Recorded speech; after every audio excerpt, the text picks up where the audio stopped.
दोस्तों,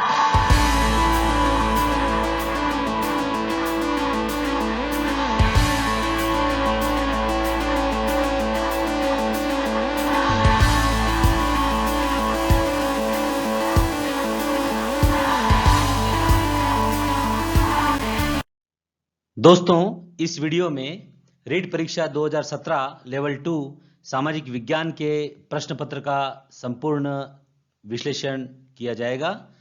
यह निश्चित रूप से आपकी तैयारी के लिए लाभदायक होगा। वीडियो को पूरा देखें, स्किप नहीं करें। तो शुरुआत करते हैं। सामाजिक विज्ञान के इस प्रश्न पत्र में पाठ्यक्रम के अनुसार जो प्रश्न पूछे गए थे उसका विश्लेषण निम्नानुसार है। विषय और पूछे गए प्रश्नों की संख्या। इस प्रश्न पत्र में भारतीय इतिहास से कुल 11 प्रश्न पूछे गए थे। भारतीय संविधान से कुल 10 प्रश्न पूछे गए थे। भूगोल से 15 प्रश्न पूछे गए थे और राजस्थान के सामान्य ज्ञान, जिसमें इतिहास और संस्कृति, कला ये भी सम्मिलित है, इससे कुल 14 प्रश्न पूछे गए थे। और शिक्षा शास्त्रीय मुद्दों से इस परीक्षा में कुल 10 प्रश्न पूछे गए थे।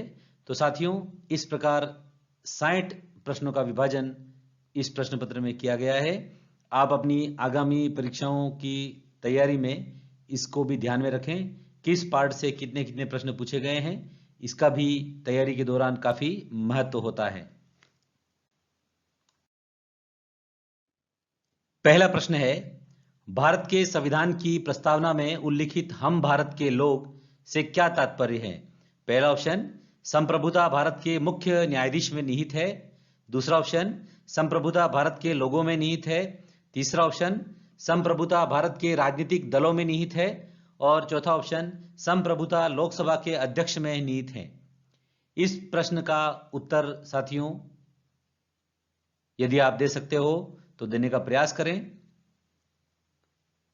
इस प्रश्न का उत्तर है बी, संप्रभुता भारत के लोगों में निहित है। हम भारत के लोग जो वाक्य है वो भारत के संविधान की उद्देशिका से लिया गया है। हम भारत के लोग भारत को एक संपूर्ण प्रभुत्व, समाज संपन्न, समाजवादी, पंथ निरपेक्ष, लोकतंत्रात्मक गणराज्य बनाने के लिए तथा उसके समस्त नागरिकों को, यह प्रस्तावना बहुत महत्वपूर्ण है। साथियों, आप अपनी तैयारी के दौरान इस पूरी प्रस्तावना को अच्छी तरह से रट लें, समझ लें। आगामी परीक्षाओं में भी इसका निश्चित रूप से कोई न कोई क्वेश्चन आने की संभावना है। दूसरा प्रश्न है, भारत के संविधान के किस अनुच्छेद के अंतर्गत अस्पृश्यता को समाप्त किया गया है? पहला ऑप्शन अनुच्छेद 16, दूसरा ऑप्शन अनुच्छेद 17, तीसरा ऑप्शन अनुच्छेद 18 और चौथा ऑप्शन अनुच्छेद 19। तो साथियों, इस प्रश्न का उत्तर है अनुच्छेद 17। अनुच्छेद 17 में स्पृश्यता का अंत किया गया है। अनुच्छेद 16 लोक नियोजन के विषय में अवसर की समता को बताता है। अनुच्छेद 18 उपाधियों के अंत को बताता है और अनुच्छेद 19 वाक स्वातंत्र्य आदि विषयक कुछ अधिकारों का संरक्षण करता है। तो साथियों, ये चारों जो हैं वह मौलिक अधिकार में हैं, भारतीय संविधान के भाग 3 का हिस्सा हैं।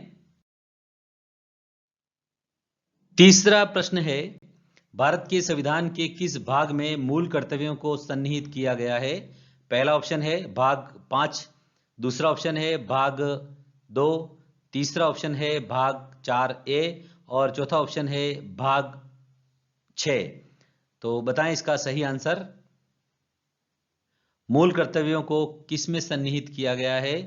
इसका सही आंसर है मूल कर्तव्य भाग 4A में सन्निहित हैं। भाग 5 है वो संघ से संबंधित है, संघ की कार्यपालिका और संघ की व्यवस्थापिका।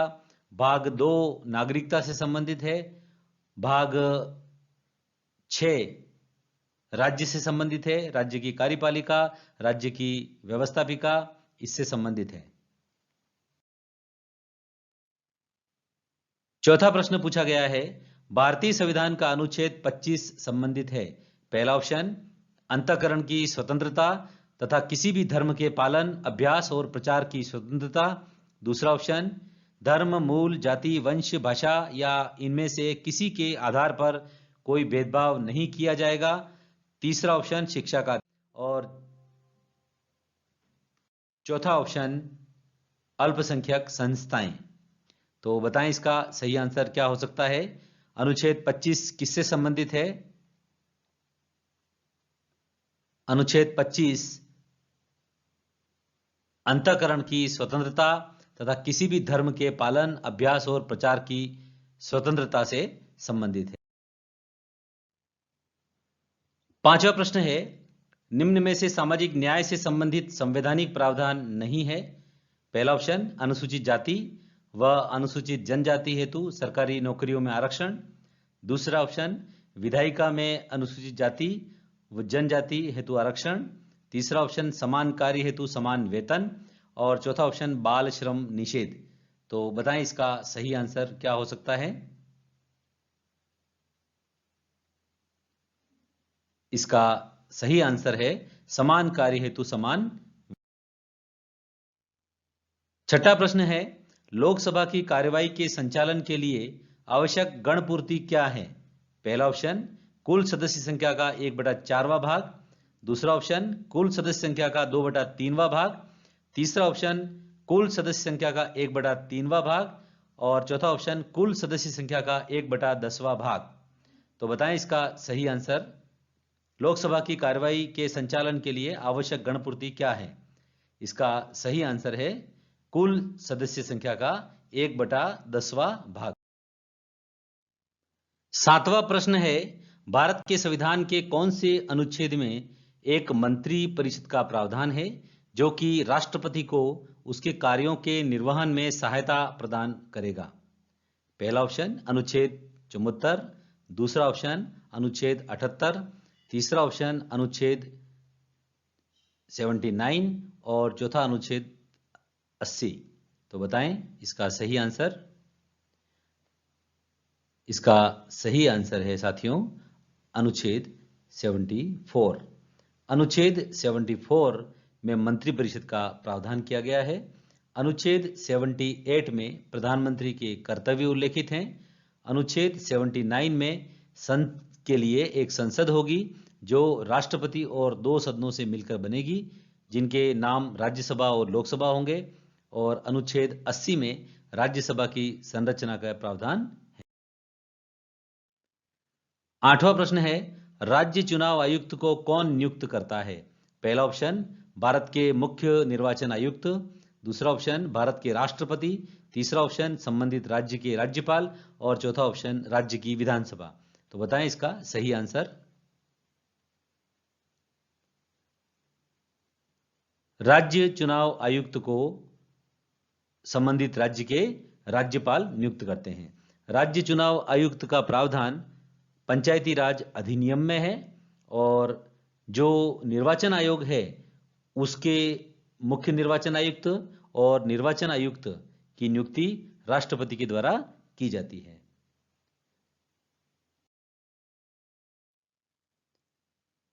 नौवां प्रश्न है, भारत के सर्वोच्च न्यायालय के संबंध में निम्न में से कौन सा कथन सही नहीं है? पहला ऑप्शन संविधान की व्याख्या से संबंधित किसी मामले पर राष्ट्रपति सर्वोच्च न्यायालय से परामर्श मांग सकता है। दूसरा ऑप्शन राष्ट्रपति द्वारा मांगे जाने पर सर्वोच्च न्यायालय उन्हें परामर्श देने हेतु बाध्य है। तीसरा ऑप्शन राष्ट्रपति सर्वोच्च न्यायालय द्वारा दिए गए परामर्श को मानने हेतु बाध्य है। चौथा ऑप्शन सर्वोच्च न्यायालय के परामर्श अनुसार सरकार प्रस्तावित विधेयक में आवश्यक संशोधन कर सकती है। तो बताएं इसका सही आंसर।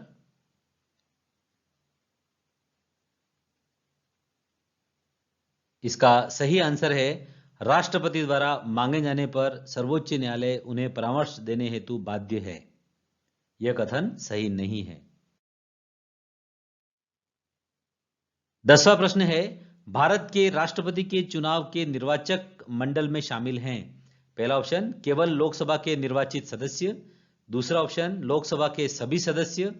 तीसरा ऑप्शन भारत की संसद तथा राज्यों की विधानसभाओं के केवल निर्वाचित सदस्य, और चौथा ऑप्शन भारत की संसद तथा राज्यों की विधानसभाओं और दिल्ली और पुदुचेरी के संघ शासित प्रदेशों के केवल निर्वाचित सदस्य।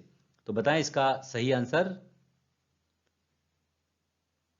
इसका सही आंसर है डी, भारत की संसद और राज्यों की विधानसभाओं और दिल्ली और पुदुचेरी के संघ शासित प्रदेशों के केवल निर्वाचित सदस्य ही राष्ट्रपति के चुनाव में भाग लेते हैं। 11वां प्रश्न है, एशिया की सबसे लंबी नदी है। पहला ऑप्शन हुआंगहो, दूसरा ऑप्शन यांगतीसी, तीसरा ऑप्शन मेकांग और चौथा ऑप्शन लीना। तो बताएं इसका सही आंसर। एशिया की सबसे लंबी नदी कौन सी है? एशिया की सबसे लंबी नदी यांगतीसी। 12वां प्रश्न है, किलिमंजारो पर्वत किस देश में अवस्थित है? पहला ऑप्शन तंजानिया, दूसरा ऑप्शन केन्या, तीसरा ऑप्शन युगांडा और चौथा ऑप्शन रवांडा। तो बताएं इसका सही आंसर। किलिमंजारो पर्वत किस देश में स्थित है? इसका सही आंसर है किलिमंजारो पर्वत तंजानिया में स्थित। 13वां प्रश्न है, समताप सीमा पर औसत तापमान रहता है। पहला ऑप्शन 43 डिग्री सेंटीग्रेड, दूसरा ऑप्शन -50 डिग्री सेंटीग्रेड, तीसरा ऑप्शन 100 डिग्री सेंटीग्रेड और चौथा ऑप्शन 0 डिग्री सेंटीग्रेड। तो बताएं इसका सही आंसर। समताप सीमा पर औसत तापमान रहता है।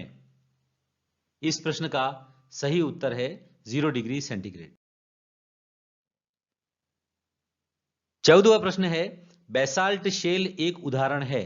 पहला ऑप्शन उप पातालीय शेल, दूसरा ऑप्शन बाह्य आग्नेय शेल, तीसरा ऑप्शन पातालीय शेल और चौथा ऑप्शन कायांतरित शेल। तो बताएं इसका सही आंसर क्या होगा। बेसाल्ट शेल एक उदाहरण है। इसका सही आंसर है बाह्य आग्नेय शेल। बेसाल्ट शेल बाह्य आग्नेय शेल का।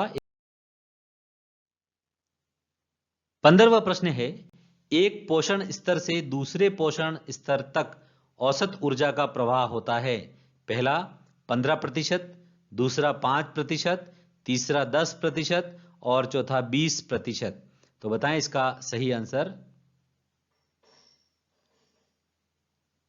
इसका सही आंसर है 10%। 16वां प्रश्न है, मेगस्थनीज किसका राजदूत था? पहला ऑप्शन सिकंदर का, दूसरा बिंदुसार का, तीसरा विल्सन का और चौथा सेल्यूकस का। तो बताएं इसका सही आंसर। मेगस्थनीज किसका राजदूत था? मेगस्थनीज ने इंडिका नामक पुस्तक लिखी थी। मेगस्थनीज सेल्यूकस का राजदूत था। यूनानी शासक सेल्यूकस का राजदूत था यह मेगस्थनीज। 17वां प्रश्न है, कौन चंद्रगुप्त द्वितीय की राजसभा में एक नवरत्न नहीं था? पहला ऑप्शन वररुचि, दूसरा ऑप्शन वराह मिहिर, तीसरा ऑप्शन धन्वंतरी और चौथा ऑप्शन फायान। तो बताएं इसका सही आंसर। गुप्त शासक चंद्रगुप्त द्वितीय की राजसभा में कौन नवरत्न नहीं था? इसका सही आंसर है फायान। फायान एक चीनी यात्री था। यह चंद्रगुप्त द्वितीय की राजसभा में नवरत्न नहीं था। 18वां प्रश्न है, महाराणा प्रताप के हाथी का नाम था? पहला ऑप्शन रामप्रसाद, दूसरा ऑप्शन चेतक, तीसरा ऑप्शन मर्दाना और चौथा ऑप्शन वीर प्रसाद। तो बताएं इसका सही आंसर। महाराणा प्रताप के हाथी का नाम रामप्रसाद था और महाराणा प्रताप के घोड़े का नाम चेतक था। 19वां प्रश्न है, सामाजिक सुधारक गोविंद गुरु का जन्म कहां हुआ था? पहला ऑप्शन पंडित परिवार में, दूसरा ऑप्शन किसान परिवार में, तीसरा ऑप्शन बंजारा परिवार में और चौथा ऑप्शन जमींदार परिवार में। तो बताएं इसका सही आंसर। इसका साथियों सही आंसर है बंजारा परिवार में। गोविंद गुरु का जन्म 1858 ईस्वी में डूंगरपुर जिले के बांसिया गांव में एक बंजारा परिवार में हुआ था। 20वां प्रश्न है, चेतावनी रा चुंगटिया किसने लिखे? पहला ऑप्शन प्रताप सिंह बारहट, दूसरा ऑप्शन जोरावर सिंह बारठ, तीसरा ऑप्शन राव गोपाल सिंह और चौथा ऑप्शन केसरी सिंह बारहट। तो बताएं इसका सही आंसर। चेतावनी चुंगटिया किसने लिखे? ये सोरठे हैं, ये कुल 13 सोरठे हैं और ये किसने लिखे हैं? इस प्रश्न में सही आंसर बताएं। इसका सही आंसर है केसरी सिंह बारठ। केसरी सिंह बारठ ने ये 13 सोरठे लिखे हैं। ये 1903 में उन्होंने लॉर्ड कर्जन द्वारा आयोजित दिल्ली दरबार में मेवाड़ के महाराणा फतेह सिंह को दिल्ली जाने से रोकने के लिए, यानी दरबार में जाने से रोकने के लिए लिखे थे। 21वां प्रश्न है, लंदन में वीर विनायक दामोदर सावरकर के लिए आगे अध्ययन हेतु छात्रवृत्ति की व्यवस्था किसने की थी? पहला ऑप्शन श्यामजी कृष्ण वर्मा, दूसरा ऑप्शन सुभाष चंद्र बोस, तीसरा ऑप्शन रास बिहारी बोस और चौथा ऑप्शन मोहन सिंह। तो बताएं इसका सही आंसर। इसका सही आंसर है श्यामजी कृष्ण वर्मा। श्यामजी कृष्ण वर्मा क्रांतिकारी गतिविधियों के माध्यम से भारत की आजादी के संकल्प को गतिशील करने वाले अध्यवसायी एवं कई क्रांतिकारियों के प्रेरणा स्रोत थे। उन्होंने लंदन में इंडिया हाउस की स्थापना की, जो इंग्लैंड जाकर पढ़ने वाले छात्रों के परस्पर मिलन एवं विविध विचार विमर्श का एक प्रमुख केंद्र था। 22वां प्रश्न है, मत्स्य जनपद की राजधानी थी? पहला ऑप्शन चंपा, दूसरा ऑप्शन विराटनगर, तीसरा ऑप्शन कुशीनारा और चौथा ऑप्शन गोकुलपुरा। तो बताएं इसका सही आंसर। मत्स्य जनपद की राजधानी थी। यह मत्स्य जनपद वही है जहां पांडवों ने 1 वर्ष का अज्ञातवास बिताया था। तो इसका सही आंसर है विराटनगर। 16 महाजनपद। साथियों, 16 महाजनपदों की जानकारी आपको होनी चाहिए और आप इस मैप को जरूर देखें। इसमें 16 महाजनपदों का उल्लेख है और मत्स्य जनपद यहां है। अभी इसी से संबंधित प्रश्न पूछा गया। ये 16 महाजनपदों की कैपिटल है और वर्तमान में इनकी स्थिति बता रखी है। जैसे अंग की कैपिटल चंपा थी और वर्तमान में ये मुंगेर और भागलपुर वाला इलाका है।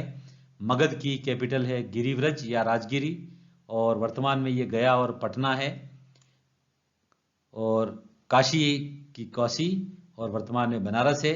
वत्स की कौशाम्बी, अभी वर्तमान में कौशाम्बी इलाहाबाद है। और कौशल की श्रावस्ती, ये वर्तमान में ईस्टर्न उत्तर प्रदेश है। सौराष्ट्र सूरसेन की मथुरा और वर्तमान में मथुरा ही है। पांचाल की अहिछत्र और काम्पिल्य, ये वेस्टर्न उत्तर प्रदेश है। कुरु की इंद्रप्रस्थ मेरठ है, यह हरियाणा का भाग है। मत्स्य की विराटनगर, ये वर्तमान में जयपुर और अलवर के बीच का भाग है। चेदी, सोत्विती, बांदा, बुंदेलखंड, अवंती, उज्जैन, महिष्मती मध्य प्रदेश और मालवा का इलाका। गांधार की राजधानी तक्षशिला थी और अभी वर्तमान में रावलपिंडी। कंबोज की पौंच, वर्तमान में राजगीर, हरा ये कश्मीर, राजौरी और हाजरा का इलाका। अशमक की प्रतिष्ठान या पैठन, ये गोदावरी का भाग है। वज्जी की वैशाली और इसकी वर्तमान वैशाली है। और मल्ल की कुशीनारा, ये वर्तमान में देवरिया उत्तर प्रदेश वाला इलाका है। 23वां प्रश्न है, पैगन वंश का आनंद मंदिर कहां स्थित है? पहला ऑप्शन पाकिस्तान, दूसरा ऑप्शन भारत, तीसरा ऑप्शन म्यांमार और चौथा ऑप्शन चीन। तो इसका सही आंसर क्या होगा? पैगन वंश का आनंद मंदिर कहां स्थित है? तो इसका सही आंसर है पैगन वंश का आनंद मंदिर म्यांमार में है। यह मंदिर इस तरह से दिखता है। 24वां प्रश्न है, तराइन का प्रथम युद्ध किसने जीता? 1191 ईस्वी में हुआ था। पहला ऑप्शन है अर्णोराज चौहान ने, दूसरा ऑप्शन है मोहम्मद गोरी ने, तीसरा ऑप्शन है पृथ्वीराज चौहान ने और चौथा ऑप्शन है गोविंदराज चौहान ने। तो साथियों, इसका सही आंसर है पृथ्वीराज चौहान ने तराइन का प्रथम युद्ध जीता था मोहम्मद गोरी से। तराइन वर्तमान में हरियाणा राज्य में स्थित है।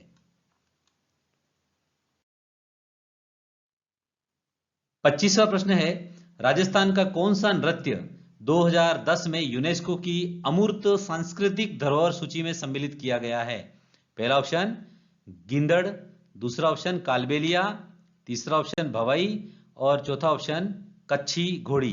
तो बताएं इसका सही आंसर। इसका सही आंसर है कालबेलिया। कालबेलिया नृत्य को 2010 में यूनेस्को की अमूर्त सांस्कृतिक धरोहर सूची में सम्मिलित किया गया है। 26वां प्रश्न है, संत मीराबाई के पति का नाम था भोजराज। पहला ऑप्शन, दूसरा ऑप्शन रतन सिंह, तीसरा ऑप्शन नरपत सिंह और चौथा ऑप्शन संग्राम सिंह। तो बताएं साथियों इसका सही आंसर। इसका सही आंसर है संत मीराबाई के पति का नाम भोजराज था। ये भोजराज राणा सांगा के सबसे बड़े पुत्र थे। 27वां प्रश्न है, चित्रकला शैली बणी ठणी संबंधित है? पहला ऑप्शन सतवंत प्रसाद, दूसरा ऑप्शन नागरीदास, तीसरा ऑप्शन मृगावती और चौथा ऑप्शन शिव पार्वती। इसका सही आंसर बताएं। इसका सही आंसर है साथियों नागरीदास। बणी ठणी को भारत की मोनालिसा भी कहा जाता है। इसे किशनगढ़ के शासक सावंत सिंह नागरीदास द्वारा बनवाया गया था। इसकी रचना निहाल चंद्र चित्रकार के द्वारा की गई थी। 28वां प्रश्न है, चूरू जिले के ददरेवा ग्राम से संबंधित है? पहला पाबूजी, दूसरा ऑप्शन गोगाजी, तीसरा ऑप्शन हरबूजी और चौथा ऑप्शन देवनारायण जी। तो बताएं इसका सही आंसर। कौन से लोक देवता चूरू जिले के ददरेवा गांव से संबंधित हैं?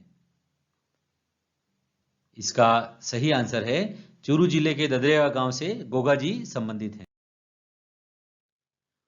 29वां प्रश्न है, खेजड़ली आंदोलन में अपने जीवन का बलिदान किसने किया? पहला ऑप्शन पद्मिनी देवी, दूसरा ऑप्शन कर्मा देवी, तीसरा ऑप्शन मीना देवी और चौथा ऑप्शन अमृता देवी।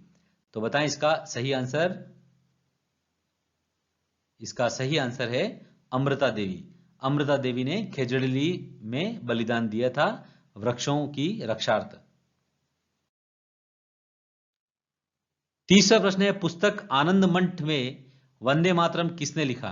बंकिम चंद्र चटर्जी, दूसरा ऑप्शन व्योमेश चंद्र बनर्जी, तीसरा ऑप्शन विपिन चंद्र पाल और चौथा ऑप्शन रविंद्रनाथ टैगोर।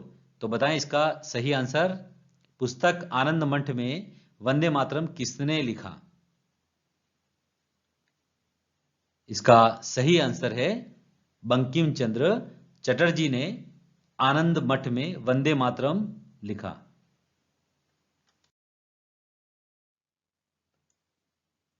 31वां प्रश्न है, निम्नलिखित में से कौन सा स्थान राष्ट्रीय राजमार्ग संख्या 15 द्वारा नहीं जुड़ा है? पहला ऑप्शन जैसलमेर, दूसरा ऑप्शन बाड़मेर, तीसरा ऑप्शन हनुमानगढ़, चौथा ऑप्शन बीकानेर। तो बताएं इसका सही आंसर। राष्ट्रीय राजमार्ग संख्या 15 से कौन नहीं जुड़ा है? तो साथियों इसके जो चारों ऑप्शन हैं वो चारों ऑप्शन ऐसे हैं जो राष्ट्रीय राजमार्ग 15 पर जुड़े हुए हैं। इसमें ऐसा कोई भी ऑप्शन नहीं है जिससे ये पता लगे कि भाई कोई ये राष्ट्रीय राजमार्ग किससे नहीं गुजरता है। तो जैसलमेर, बाड़मेर, हनुमानगढ़ और बीकानेर से गुजरता है। इसीलिए इस प्रश्न का उस समय बोनस दिया गया था। 32वां प्रश्न है, निम्नलिखित में से राजस्थान में मीठे पानी की सबसे बड़ी मानव निर्मित झील कौन सी है? पहला ऑप्शन बिछोला, दूसरा ऑप्शन जयसमंद, तीसरा ऑप्शन फतेह सागर, चौथा ऑप्शन राजसमंद। तो बताएं इसका सही आंसर। इसका सही आंसर है जयसमंद। जयसमंद मानव निर्मित सबसे बड़ी मीठे पानी की झील है। साथियों उदयपुर के तत्कालीन महाराणा जयसिंह द्वारा 1711 से 1720 ईस्वी के मध्य 14,400 मीटर लंबाई एवं 9,500 मीटर चौड़ाई में निर्मित यह कृत्रिम झील एशिया की सबसे बड़ी मीठे पानी का स्वरूप मानी जाती है। दो पहाड़ियों के बीच में गोमती नदी पर इसमें 9 नदियां और 99 नाले गिरते हैं। जयसमंद झील का मूल नाम ढेबर झील है और महाराणा जयसिंह के नाम पर इसे जयसमंद कहा जाने लगा। जयसमंद में पानी की आवक के लिए गोमती व झामरी नदी और वगुरवा नाला प्रमुख हैं। साथियों, नाले को स्थानीय भाषाओं में वेला भी कहा जाता है और यहां अनेक टापू हैं, जिसमें सबसे बड़ा टापू बाबा का भांगड़ा और सबसे छोटा टापू प्यारी है। 33वां प्रश्न है, विष्णु के भक्त कहलाते थे? पहला ऑप्शन नयनार, दूसरा ऑप्शन पाशुपत, तीसरा ऑप्शन अलवार और चौथा ऑप्शन लिंगायत। तो बताएं इसका सही आंसर।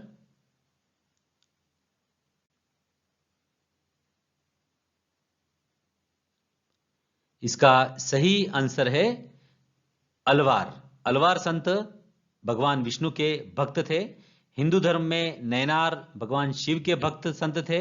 इनका उद्भव मध्यकाल में मुख्यतः दक्षिण भारत के तमिलनाडु में हुआ था और कुल 63 नयनारों ने शैव सिद्धांतों के प्रसार में महत्वपूर्ण भूमिका निभाई थी। अलवार विष्णु या नारायण की उपासना करने वाले भक्त थे और इनकी संख्या 12 बताई जाती है। लिंगायत एक शैव समुदाय है। इस समुदाय की स्थापना 12वीं सदी में महात्मा वसुणा ने की थी। इस मत के उपासक लिंगायत कहलाते हैं। 34वां प्रश्न है, निम्नलिखित में से किस स्त्रोत में प्राचीन भारत के 16 महाजनपदों का उल्लेख है? पहला अंगुत्तर निकाय, दूसरा दिव्यावदान, तीसरा ऋग्वेद और चौथा सुत्त पिटक। तो इसका सही आंसर बताएं। प्राचीन भारत के 16 महाजनपदों का उल्लेख किसमें मिलता है? तो 16 महाजनपदों का उल्लेख बौद्ध धर्म के ग्रंथ अंगुत्तर निकाय में मिलता है। साथ में जैन धर्म के एक ग्रंथ हैं कल्पसूत्र, इसमें भी 16 महाजनपदों का उल्लेख मिलता है।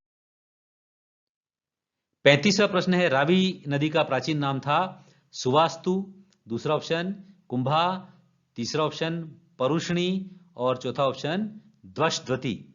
तो बताएं इसका सही आंसर। रावी नदी का प्राचीन नाम क्या था?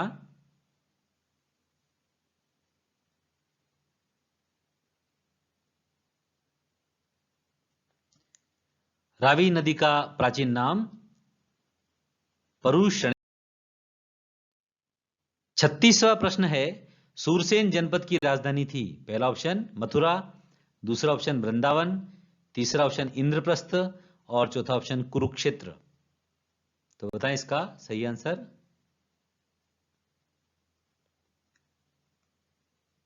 इसका सही आंसर है सूरसेन जनपद की राजधानी मथुरा। 37वां प्रश्न है, राज्य राजस्थान अपने परिपूर्ण रूप में इस तिथि को सामने आया? पहला ऑप्शन 1 नवंबर 1956 को, दूसरा ऑप्शन 15 मई 1949 को, तीसरा ऑप्शन 25 मार्च 1949 को और चौथा ऑप्शन 26 जनवरी 1950 को। तो बताएं इसका सही आंसर। इसका सही आंसर है 1 नवंबर 1956 को राजस्थान का एकीकरण पूरा हुआ। यह 7वां चरण था। राजस्थान का एकीकरण 7 चरणों में पूरा हुआ था। 1 नवंबर 1956 को राजस्थान ए श्रेणी का राज्य बन गया और अपनी परिपूर्ण स्थिति में आ गया। 38वां प्रश्न है, सामाजिक अध्ययन का शिक्षण किया जाता है? पहला ऑप्शन माध्यमिक स्तर पर, दूसरा ऑप्शन उच्च माध्यमिक स्तर पर, तीसरा ऑप्शन स्नातक स्तर पर, चौथा ऑप्शन उपरोक्त सभी। तो बताएं इसका सही आंसर क्या होगा? इसका सही आंसर है सामाजिक अध्ययन का शिक्षण माध्यमिक स्तर पर किया जाता है। इसका ए ऑप्शन सही। 39वां प्रश्न है, शिक्षा में उद्देश्यों का वर्गीकरण दिया गया है? पहला ऑप्शन जॉन डेवी द्वारा, दूसरा ऑप्शन स्मिथ द्वारा, तीसरा ऑप्शन B.S. ब्लूम द्वारा और चौथा ऑप्शन I.K. डेविस द्वारा। तो बताएं इसका सही आंसर। शिक्षा में उद्देश्यों का वर्गीकरण दिया गया है। इसका सही आंसर है B.S. ब्लूम। 40वां प्रश्न है, पाठ्यक्रम के क्षेत्र में शामिल है? पहला ऑप्शन विद्यालय की आंतरिक क्रियाएं, दूसरा विद्यालय की बाह्य क्रियाएं, तीसरा उपरोक्त दोनों और चौथा उपरोक्त में से कोई नहीं। तो बताएं इसका सही आंसर।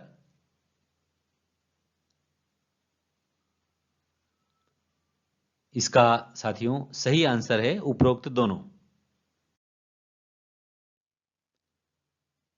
41वां प्रश्न है, सामाजिक अध्ययन की पाठ्य पुस्तक अनुरूप होनी चाहिए? पहला ऑप्शन लेखक के, दूसरा ऑप्शन विद्यार्थी के, तीसरा ऑप्शन शिक्षक के, चौथा ऑप्शन सरकार के। तो बताएं इसका सही आंसर। इसका सही आंसर है विद्यार्थी के। सामाजिक अध्ययन की पाठ्य पुस्तक विद्यार्थी के अनुरूप होनी चाहिए। 42वां प्रश्न है, सामाजिक अध्ययन की अध्यापिका कक्षा में चुनाव की क्रमिक प्रक्रिया बता रही है, वह जिस प्रविधि का प्रयोग कर रही है वह है? पहला ऑप्शन व्याख्या, दूसरा ऑप्शन कथन, तीसरा परिचर्चा और चौथा प्रश्न पूछना। तो बताएं इसका सही आंसर। सामाजिक अध्ययन की अध्यापिका कक्षा में चुनाव की क्रमिक प्रक्रिया बता रही है, वह जिस प्रविधि का प्रयोग कर रही है वह है? इसका सही आंसर है 43वां प्रश्न है, सामाजिक अध्ययन के शिक्षक को बल देना चाहिए? पहला ऑप्शन विषय से संबंधित सूचना देने पर, दूसरा ऑप्शन विद्यार्थी की सामाजिक मुद्दों के प्रति चिंतन शक्ति के विकास पर, तीसरा ऑप्शन विद्यार्थियों को परीक्षा के लिए तैयार करने पर और चौथा ऑप्शन विद्यार्थियों के भाषा विकास पर। तो इसका सही आंसर है विद्यार्थियों की सामाजिक मुद्दों के प्रति चिंतन शक्ति के विकास पर। 44वां प्रश्न है, सामाजिक अध्ययन शिक्षण में ऐतिहासिक स्थलों का भ्रमण उपयोगी है? पहला ऑप्शन विषय के प्रति रुचि उत्पन्न करने में, दूसरा ऑप्शन प्रत्यक्ष सूचना प्रदान करने में, तीसरा ऑप्शन विषय वस्तु की बेहतर समझ में और चौथा ऑप्शन उपरोक्त सभी। तो बताएं इसका सही आंसर। इसका सही आंसर है उपरोक्त सभी। 45वां प्रश्न है, ब्लूम की पाठ योजना आधारित है? पहला ऑप्शन उद्देश्यों पर, दूसरा विषय वस्तु पर, तीसरा प्रस्तुतिकरण पर और चौथा उपरोक्त सभी। तो बताएं इसका सही आंसर। ब्लूम की पाठ योजना किस पर आधारित है? इसका सही आंसर है उद्देश्यों पर। 46वां प्रश्न है, प्रायोजना एक उद्देश्यपूर्ण कार्य है जो संलग्नता के साथ सामाजिक वातावरण में किया जाता है, यह कथन है? पहला ऑप्शन ब्लूम का, दूसरा ऑप्शन क्रो एंड क्रो का, तीसरा ऑप्शन जॉन डेवी का और चौथा ऑप्शन किल पैट्रिक का। तो बताएं इसका सही आंसर।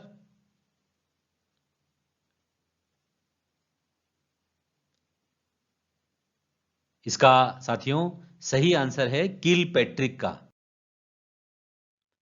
47वां प्रश्न है, सामाजिक अध्ययन में निम्न में से कौन सी परीक्षा छात्रों के स्वतंत्र चिंतन के मूल्यांकन का अवसर प्रदान करती है? पहला ऑप्शन वस्तुनिष्ठ प्रकार की परीक्षा, दूसरा ऑप्शन निबंधात्मक प्रकार की परीक्षा, चौथा ऑप्शन लघु उत्तरात्मक प्रकार की परीक्षा और चौथा ऑप्शन अति लघुत्तरात्मक प्रकार की परीक्षा। तो बताएं इसका सही आंसर।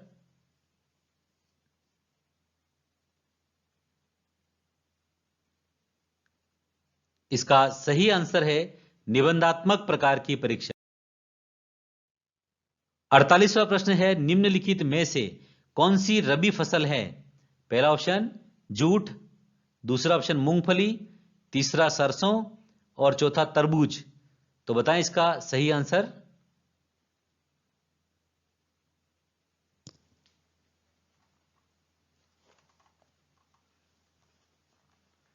इसका सही आंसर है सरसों। साथियों, ये फसलों से संबंधित प्रश्न कई बार परीक्षा में पूछते हैं। इसकी एक अच्छी ट्रिक है जो आप याद रखें, आपको निश्चित रूप से फायदा होगा। जैसे खरीफ की फसलें, साथियों खरीफ की फसल जून जुलाई में बोई जाती हैं और नवंबर और दिसंबर में काट ली जाती हैं। इस खरीफ की फसल को याद करने की एक ट्रिक आप याद रखें, महर के गधे ने दिल से बाजा बजाया। आप ये एक वाक्य को अच्छी तरह से रट लें और इसके शब्दों के अर्थ को समझें। म से मक्का, हर से अरहर, ग से गन्ना, धे से धान, दिल से तिलहन, बा से बाजरा और जा से ज्वार। अगर आपने ये याद कर लिया तो भविष्य में कभी भी किसी भी प्रकार के प्रश्न यदि खरीफ फसल से संबंधित या रबी फसल से संबंधित पूछे जाएंगे तो आपका प्रश्न गलत होने के चांसेस बिल्कुल नहीं होंगे। और इसी प्रकार से हम रबी की फसल को भी देखते हैं। ये रबी की फसल अक्टूबर और नवंबर में बोई जाती है और मार्च अप्रैल में काट ली जाती हैं। इनके लिए एक ट्रिक याद रखें, आज सच में राई में गेम खेला। जैसे पहला आ से आलू, ज से जौ, स से सरसों, च से चना, राई से राई, गे से गेहूं, म से मटर। तो रबी की फसल अभी आपको परीक्षा में पूछा गया था प्रश्न, रबी की फसल कौन सी है? तो रबी की फसल सरसों है। तो अब ये ट्रिक याद रखें, आपको निश्चित रूप से बहुत फायदा होगा। 50वां प्रश्न है, निम्नलिखित में से किस आंतरिक राष्ट्रीय जलमार्ग के द्वारा ब्रह्मपुत्र में सादिया से धुबरी को जोड़ा जाता है? पहला ऑप्शन राष्ट्रीय जलमार्ग 1, दूसरा ऑप्शन राष्ट्रीय जलमार्ग 2, तीसरा ऑप्शन राष्ट्रीय जलमार्ग 3 और चौथा ऑप्शन राष्ट्रीय जलमार्ग 4। तो बताएं इसका सही आंसर। इसका सही आंसर है राष्ट्रीय जलमार्ग 2 के बारे में एक बार आप यहां मैप में भी देखें। ये भारत के नक्शे में राष्ट्रीय राजमार्ग बताए गए हैं। नेशनल वाटरवे फर्स्ट ये गंगा नदी पर है और 2 ब्रह्मपुत्र नदी पर है, 3 वेस्ट कोट पश्चिम घाट केरल में है और 4 आंध्र प्रदेश में है, कृष्णा नदी पर है, गोदावरी नदी, और 5 में गंगा नदी के डेल्टा की तरफ है और छठा है वो बराक नदी पर है। ये मणिपुर में बराक नदी पर है। तो साथियों, आप 6 जो नेशनल वाटरवे हैं इसको याद करने के लिए, फर्स्ट है इलाहाबाद से हल्दिया, इला से हल्दी, इला से हल्दी याद रखें। 1 सादिया से धुबरी, दिया से बरी। 2 कोल्लम से कोट्टापुरम, कालू से रम। फिर काकीनाडा से मरक्कानम, काकी से नमक। 5 तलचर से धमरा, तो लच्चर से मरा 5, और लखीमपुर से भगा, तो लखीमपुर से भागा 6 नंबर। इनको अच्छी तरह से याद रखें, आगामी परीक्षाओं में भी नेशनल वाटरवे से संबंधित प्रश्न पूछे जा सकते हैं। 50वां प्रश्न है, 2011 की जनगणना के अनुसार भारत में पुरुष साक्षरता दर कितनी थी? पहला 82.14%, दूसरा 65.46%, तीसरा ऑप्शन 72.36% और चौथा ऑप्शन 78.33%। तो बताएं साथियों इसका सही आंसर। इसका सही आंसर है 82.14%। 51वां प्रश्न है, भारत में शीतकालीन वर्षा कहां से उत्पन्न होने वाले चक्रवातों का परिणाम है? पहला ऑप्शन अरब सागर, दूसरा ऑप्शन बंगाल की खाड़ी, तीसरा ऑप्शन लाल सागर और चौथा ऑप्शन भूमध्य सागर। तो बताएं इसका सही आंसर क्या होगा?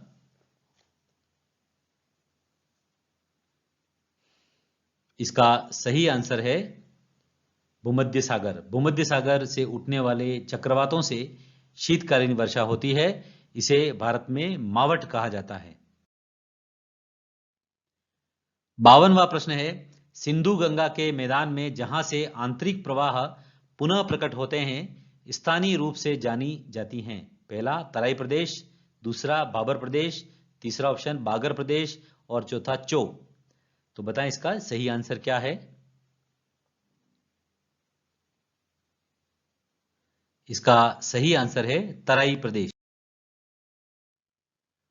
53वां प्रश्न है, आधुनिकी जो औद्योगिकरण के सूत्रपात का श्रेय निम्नलिखित में से किस ऊर्जा संसाधन को जाता है? पहला ऑप्शन जल विद्युत, दूसरा आणविक ऊर्जा, तीसरा कोयला और चौथा गैर परंपरागत ऊर्जा स्रोत।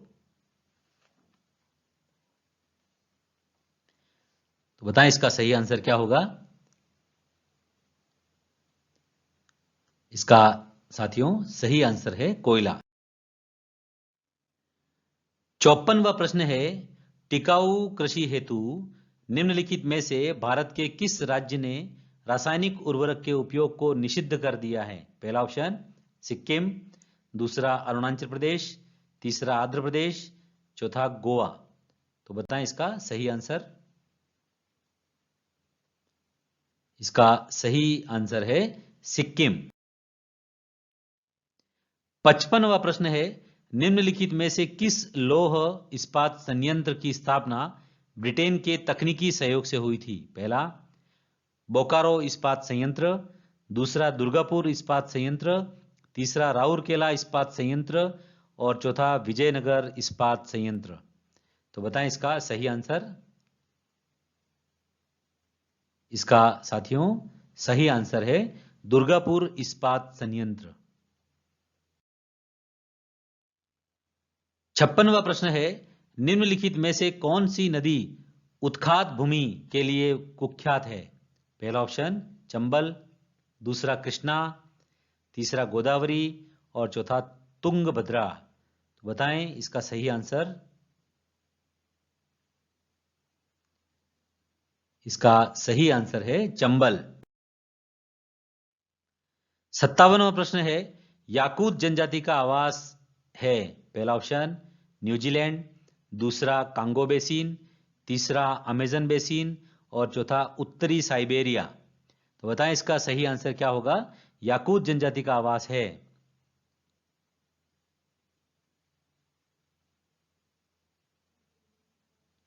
इसका सही आंसर है उत्तरी साइबेरिया।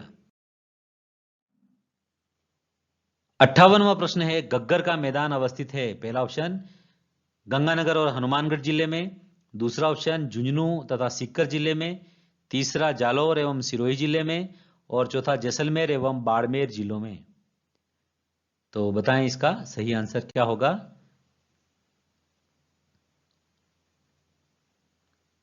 इसका सही आंसर है गग्गर का मैदान गंगानगर और हनुमानगढ़ जिलों में।